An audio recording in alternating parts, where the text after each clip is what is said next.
नमस्कार, सर्वांचं स्वागत आहे आपल्या परत एकदा एका नवीन व्हिडिओमध्ये.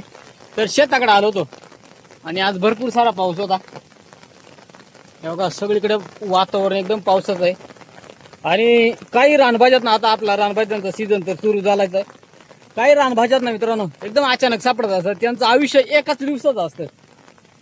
एका दिवसाचं असं आयुष्य असणाऱ्या रानभाज्या अचानक आपल्याला भेटत असतात.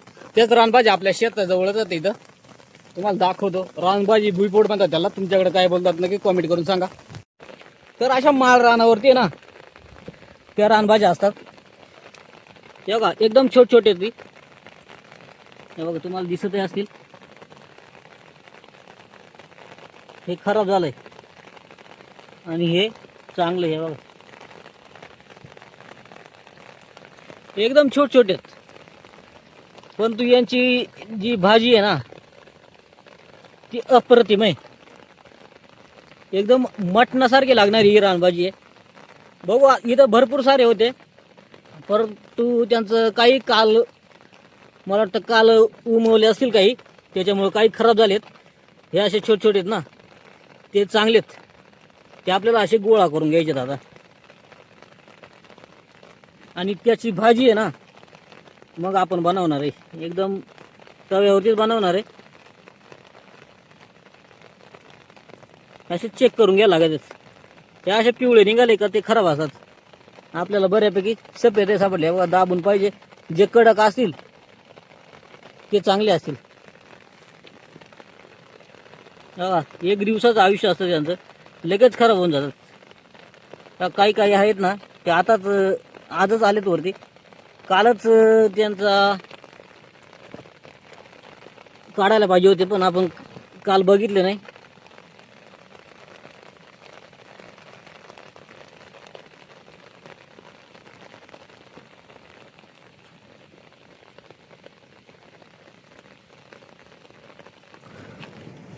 तर आपण आहे ना इतके सारे भुईपोड घरी आणलेले आहेत.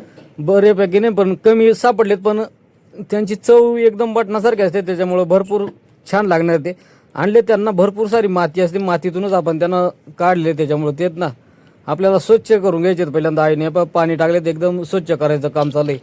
हे आपण ज्या रान भाज्या ज्या खातो त्या कमी प्रमाणात जरी असल्या, परंतु त्यांची जी चव आहे ती एकच नंबर असते.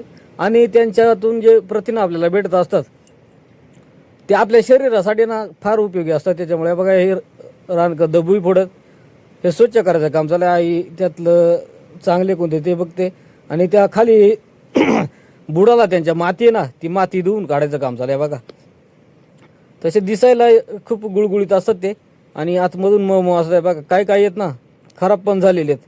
मग त्यांचं आहे ना असं फोडून बघायचं आपल्याला अजून. तर त्याच्यामध्ये आपण एकदम भारी मस्तपैकी बनवणार आहे. एकदम सोपी अशी रेसिपी. एक दिवसाचा हा रानकंद भुईफोड आहे. रानभाजीचा ती एक नंबर अशी लागते. एकदा तुम्ही जर खाली तर मटणासारखीच लागते. हे बघा कांदा ठेवला आपण, कांद्यामध्ये करायची आपल्याला चुलीवरती तवा ठेवून. आणि इकडं आपण भुईफोड आई आहे ना आतमधून बारीक बारीक त्याच्या चिरा कापा करते. हे बघा कापा करून झालेला. तर भरपूर सारे भुईपोड असतात, परंतु भेटत नाही आपल्याला. आपल्या नशिबात असतील तर आपल्याला भरपूर सारे भेटत असतात. आपल्याला आवणीच्या वेळेस पण भुईपोड चे भरपूर सारे प्रकार असतात. काही भुईपोड आवणीच्या वेळेस निघतात, काही आपल्या नवरात्रीच्या वेळेस निघतात, परत मशरूम निघतात.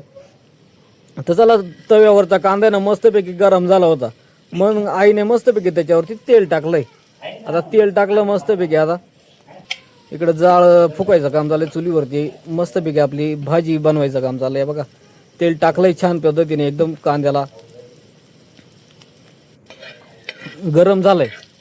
आता आहे ना आपल्याला त्याच्यामध्ये आपले मीठ मिरची टाकून घ्यायची. तर एकदम कमी मसाल्यामध्ये तुम्हाला प्रत्येक व्हिडिओमध्ये सांगत असतो आपल्या रानभाज्या बनवायच्या असतात. त्याच्यात कोणत्याही प्रकारची जास्त मसाल्याची गरजही नसते आणि खूप चवदार आणि चविष्ट लागत असते. बघा मस्तपैकी कांदा आता आपला ब्राऊन कलरचा झाला आहे आणि मस्तपैकी आता आपल्याला त्याच्यामध्ये आपले जे मसालेच ते टाकून घ्यायचेत आपले. त्यामध्ये ना आपण पहिल्यांदा रानभाजीमध्ये हळद टाकून घेऊयात. हळद, मिरची, ही मिरची आलेली आहे आपली, जसं आपल्याला तिखट पाहिजे तसं. आणि त्याच्यावरती थोडीशी हळद, एकदम कमी आपण मटेरियल वापरतो कारण आपल्याला कमी आज थोडीशी भाजी, पण तो आपल्याला त्याची चव घ्यायची आणि तुम्हाला व्हिडिओ दाखवायचा होता, त्याच्यामुळे ती भाजी आपण आणली होती. आपल्याला अपेक्षा होती आपल्याला अजून भेटल, पण तो अजून काही आपल्याला भेटले नाही, त्यामुळे होती तेवढीच आपण आणली. बघा मस्तपैकी कांदा आणि मिरची एक जीव झाली होती आणि हळद. त्याच्यामध्ये आपला जो आपण भुईफूड टाकलाय, आता तो पुन्हा एकदा मिक्स करून घेऊयात.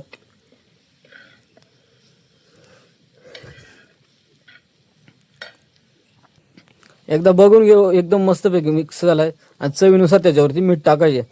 तर आता आहे ना भुईफूड शिजायला काही वेळ लागत नाही, पण ते अगोदरच ते मऊ असतात. एका दिवसात ही रानभाजी एका दिवसात नाहीशी होते. मस्तपैकी हे टाकलाय.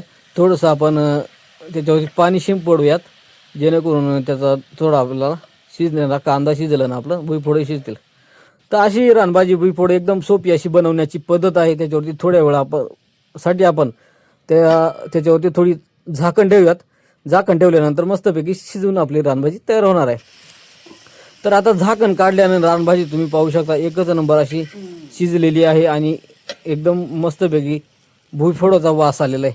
तर चला मित्रांनो, आता आपण टेस्ट करूया. ते बघा तुम्हाला दाखवते, एकदम तव्यावरून गरमागरम उतरले आणि हे बघा मस्तपैकी तेल सोडलंय. भुईफोड एकदम छान पद्धतीने शिजलेत. त्याच्यासोबत आपली चपाती आहे. तर या मित्रांनो आपण टेस्ट करूयात. प्रत्येक व्हिडिओमध्ये जशी टेस्ट करतो तशी एकदम मस्तपैकी दिसायला जशी आहे तसं खाण्यासाठी एकदम सुपर असते. तर खाल्ल्यानंतर ना एकदम तोंडात टाकल्या चव त्याची जर म्हणाल तर आपल्या मटणासारखी चव येते. आणि तसं जर म्हटलं तर एकच नंबर अशी रानभाजी आहे. तर नक्कीच तुम्हाला कुठं जर मिळाले हे भुईफोड अशा पद्धतीने बनवून खा, खूप छान लागतात. तर नक्कीच मित्रांनो, तुम्हाला आपल्या व्हिडिओ रानभाज्यांची वेबसिरीज चालू आहे कसे वाटतात नक्की कॉमेंट करून सांगा. चॅनलवर आपण नवीन असाल मित्रांनो, चॅनलला सबस्क्राईब करा, लाईक करा आणि शेअरसुद्धा करा, आपल्या मित्रांपर्यंत पोहोचवा. तर चला असेच नवीन व्हिडिओ तुमच्यासाठी घेऊन येणार आहे. तत्पूर्वी मित्रांनो, तुम्ही आपल्या चॅनलवर नवीन असाल तर चॅनलला सबस्क्राईब करून ठेवा, जेणेकरून बेल आयकॉन दाबा, जेणेकरून आपले व्हिडिओ आल्यानंतर पहिल्यांदा तुमच्यापर्यंत पोहोचतील. आणि व्हिडिओ तुम्हाला कसे वाटतात ते कॉमेंट करायला विसरू नका. तर चला मित्रांनो, भेटूया पुन्हा पुढच्या व्हिडिओमध्ये. तोपर्यंत काळजी घ्या. Bye bye.